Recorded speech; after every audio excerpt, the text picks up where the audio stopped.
France 24 a publié un document prétendant que le Mali aurait instauré donc un service militaire obligatoire et une interdiction de territoire pour les ressortissants occidentaux. Mais Bamako dément formellement, ce sont des faux documents. Dans cette analyse, nous décortiquons à qui profitent donc ces entreprises de fake news. L'avenir des relations diplomatiques entre les deux nations, la France et le Mali. C'est votre premier ici. Merci de partager vos réflexions en commentaire. Cette rupture durable ou séparation diplomatique respectueuse, quelle est votre observation? Abonnez-vous pour ne rien manquer de nos analyses sur la souveraineté africaine et la géopolitique internationale. Alors, France 24 a donc publié une information qui a été aussitôt démentie par le Mali en traitant cette information de faux, fabriquée pour usurper l'identité de l'État malien. Et cet épisode soulève voilà, plusieurs interrogations majeures. France 24 a donc diffusé ces informations malgré les accusations répétées de Bamako à l'encontre des médias français qui les accusent de désinformation, d'ingérence et de manipulation narrative. RFI et France 24 ont d'ailleurs été suspendus du territoire malien il y a déjà plusieurs mois, mais aujourd'hui, de nouveaux faux documents circulent prétendant que le Mali aurait donc pris des mesures extrêmes vis-à-vis des ressortissants occidentaux. Alors, que se passe-t-il réellement? Ces documents ont-ils été créés pour discréditer le Mali ou cherchent-ils à piéger France 24 et d'autres médias occidentaux? Ou encore, s'agit-il simplement d'un épisode supplémentaire dans la guerre de l'information opposant Bamako à Paris? Derrière cette affaire, il y a une réalité qui s'impose. La perte de confiance entre deux nations, donc les relations sont gravement détériorées.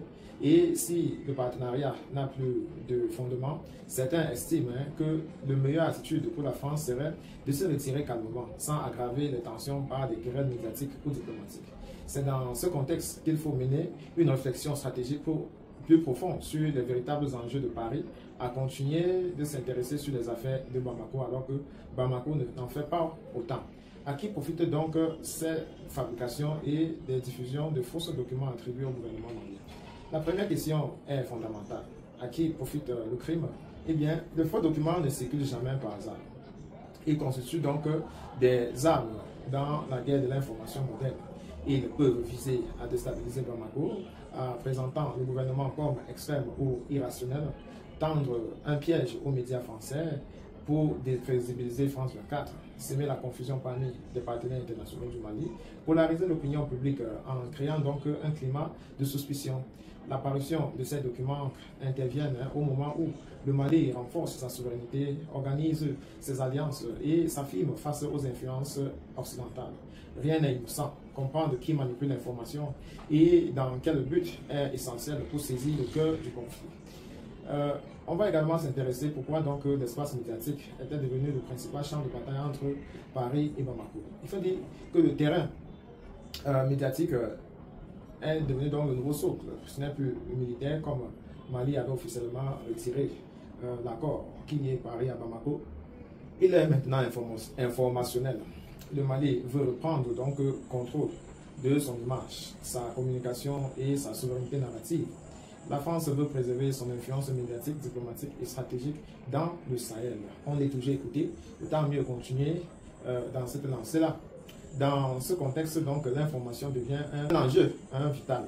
Contrôler le récit, c'est contrôler la manière dont le monde perçoit les alliances du Mali, les opérations militaires, les décisions politiques et la légitimité des institutions. C'est pourquoi un simple faux document peut provoquer une tempête diplomatique. Chaque camp voit l'autre comme un acteur de manipulation narrative. Que cherche encore réellement la France au Mali, malgré le retrait?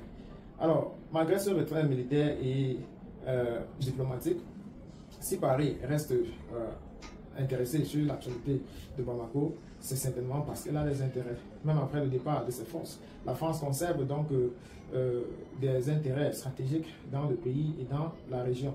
La lutte antiterroriste pour éviter une propagation de l'instabilité, l'intérêt économique, notamment l'accès à certaines zones et marchés, gestion des flux migratoires, enjeu central pour l'Union européenne, présence géopolitique dans un espace longtemps considéré comme stratégique protection donc des ressortissants et des investissements français au Mali. La question clé est donc la suivante.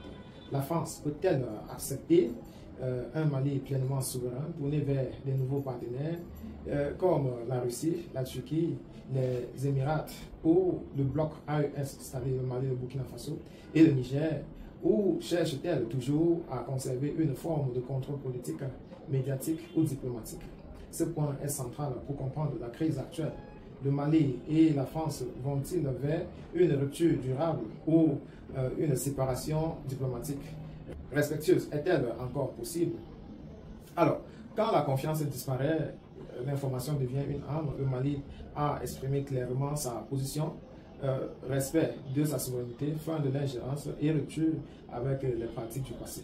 La France, de son côté, tente de préserver une présence dans la région malgré les fermetures successives de bases militaires et les rêves diplomatiques. Dès lors, il faut se demander, les deux pays peuvent-ils trouver un terrain de respect mutuel? La France peut-elle accepter une relation équilibrée sans domination? Le Mali peut-il poursuivre sa trajectoire souverainiste sans subir d'attaques narratives? Ou se dirige-t-on vers une rivalité durable marquée par méfiance, propagande et tensions permanentes? L'avenir du Sahel dépend en partie des réponses à ces questions. Ce nouvel épisode prouve que la bataille pour la souveraineté ne se joue plus seulement sur le terrain militaire, mais également diplomatique. Elle se joue désormais dans l'espace médiatique, dans les récits,